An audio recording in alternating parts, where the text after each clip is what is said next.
10 سال میں صرف 40 لوگ مسلمان تھے، لیکن جو وہ انقلاب لے کے آئے تھے وہ مدینہ کی ریاست سنبھال کے لے کے آئے تھے۔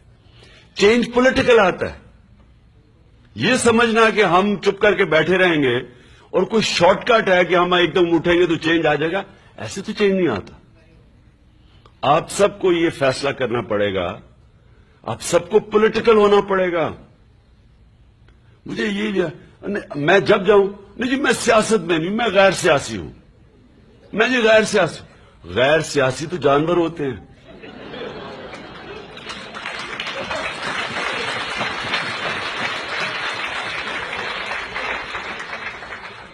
آپ نے نیشنل جیوگرافک یا اینیمل پلانٹ دیکھا ہوگا، ہزاروں ہرن کھڑے ہوتے ہیں، ایک کمزور سا چیتا جا کے پکڑ لیتا ہے ہرن کو، سارے باقی غیر سیاسی اپنی جان بچا کے بھاگ رہے ہوتے ہیں۔ اگر انہوں میں سے 10 بھی کھڑے ہو کے چیتا پہ حملہ کریں وہ بھاگ جائے، لیکن وہ سارے غیر سیاسی ہوتے ہیں۔ یہ کہ آپ کے ملک میں ظلم اور ناانصافی ہو رہی ہو، غریب بیچارہ مر رہا ہو، خودکشیاں کر رہے ہوں لوگ، یہ ہم غیر سیاسی ہیں، ہم نہیں کچھ کریں گے۔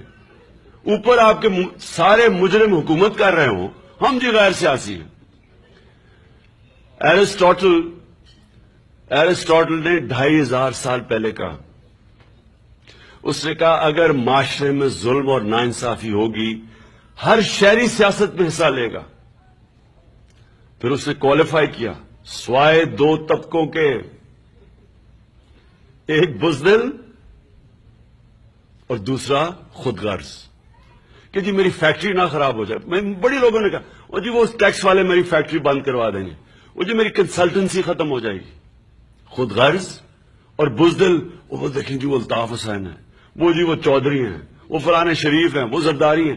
یہ جو خوف ہے، یہ جو بزدلی ہے، یہ 2 چیزیں ہیں جو معاشرے کو غلام بناتی ہیں۔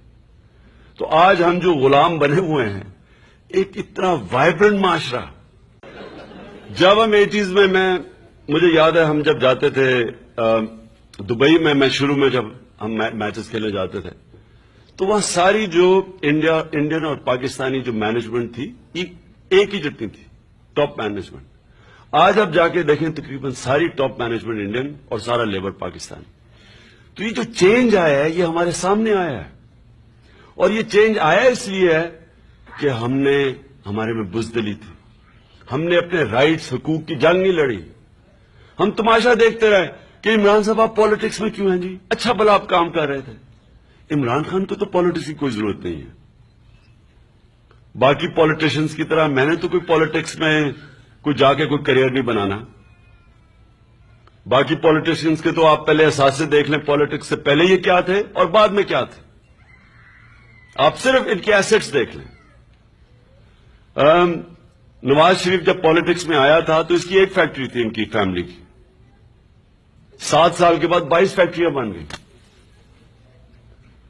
آپ آصف زرداری کا دیکھ لیں، بمبینا سنیما تھا، اور آپ دیکھ لیں کدھر ہے وہ۔ اور میں آپ ایک ایک کا آپ کیا بتا دوں، آپ کے ایک ایک کے ایسٹ دیکھ لیں کہ پہلے کیا تھے بعد میں کیا تھا۔ لیکن ہم تو قربانی دے کے پالیٹکس کر رہے ہیں۔ میرے لیے تو اللہ نے زندگی بڑی آسان کی ہوئی ہے، میں تو کچھ بھی نہ کروں تو آرام سے زندگی گزار سکتا ہوں۔ لیکن ہم پالیٹکس میں اس لیے ہیں کہ ہم اگر اپنے ملک کو بچانا ہے تو اس کی جنگ لڑنی ہے۔ اب اگر ہم نہیں کریں گے کون کرے گا؟ کیا یہی باریاں لیتے رہیں گے؟ وہ ایک جائے گا، دوسرا آ جائے گا، وہ جائے گا، وہ واپس آ جائے گا۔